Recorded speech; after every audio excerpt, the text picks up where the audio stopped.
Thomas Paine's The American Crisis, The Home Front, December 23rd, 1776.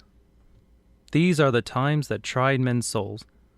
The summer soldier and the sunshine patriot will, in the crisis, shrink from the service of their country. But he that stands it now deserves the love and thanks of man and woman. Tyranny, like hell, is not easily conquered. Yet we have this consolation with us, that the harder these conflict, the more glorious the triumph. What we obtain too cheap, we esteem too lightly. It is dearness only that gives everything its value.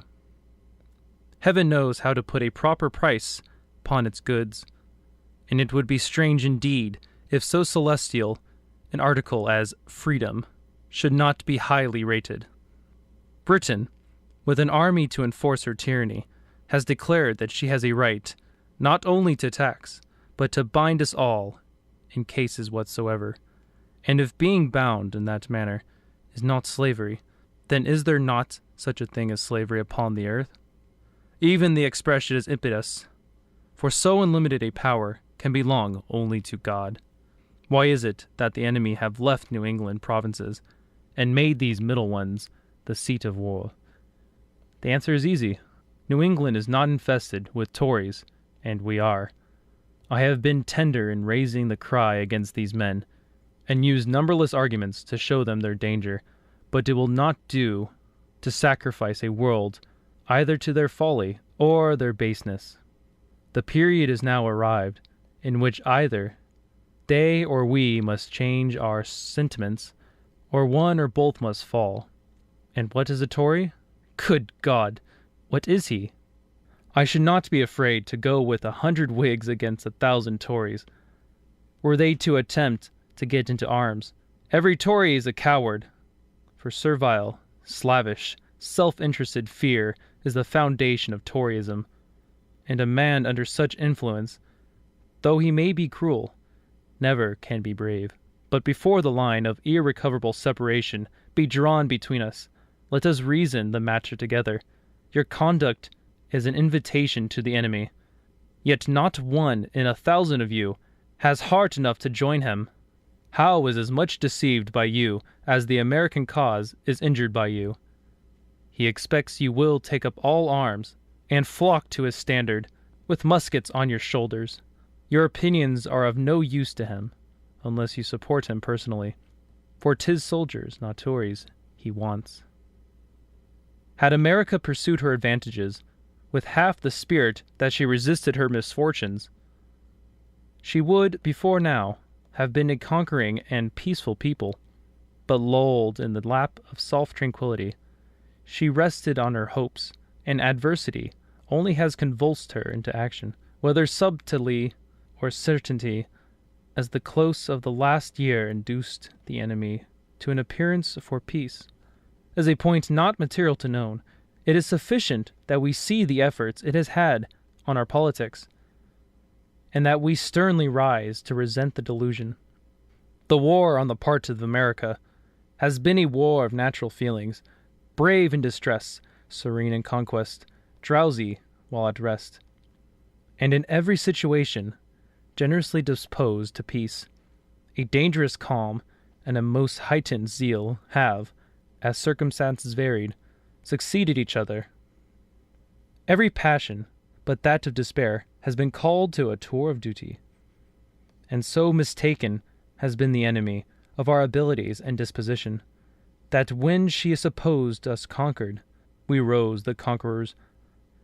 The extensiveness of the United States and the variety of their resources, the universality of their cause, the quick operation of their feelings, and the similarity of their sentiments have, in every trying situation, produced a something which, favored by Providence and pursued with ardor, has accomplished in an instant the business of a campaign. We have never deliberately sought victory, but snatched it, and bravely undone in an hour the bloated operations of a season.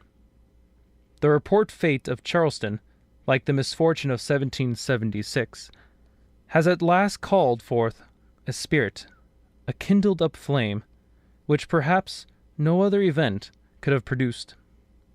If the enemy has circulated a falsehood, they have unwisely aggravated us into life, and if they have told us the truth, they have unintentionally done us a service. We were returning with folded arms from the fatigues of war, and thinking and sitting leisurely down to enjoy repose. The dependence that has been put upon Charleston threw a drowsiness over America.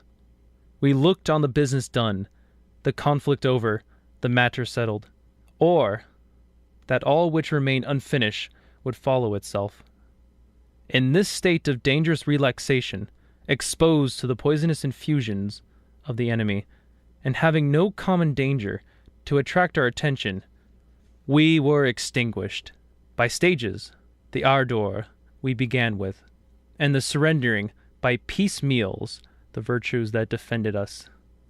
The afflicting as the loss of Charleston may be, yet if it universally rose us from the slumber of 12 months past, and renew in us the spirit of our former days, it will produce the advantage more important than its loss. America ever is what she thinks herself to be, governed by sentiment, and acting her own mind, she becomes as she pleases, the victor or the victim. It is not the conquest of towns, nor the accidental capture of garrisons, that can reduce a country so extensive as this. The sufferings of one part can never be relived by the exertions of another, and there is no situation the enemy can be placed in that does not afford to us the same advantages which he seeks himself.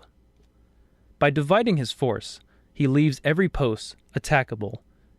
It is a mode of war that carries with it a confession of weakness, and goes on the principle of distress rather than conquest. At a crisis, big, like the present, with exception and events, the whole country is called to unanimity and exertion. Not an ability ought now to sleep, that can produce but a might to the general good, nor even a whisper to pass that militates against it. The necessity of the case and the importance of the consequences admit no delay from a friend, no apology from an enemy.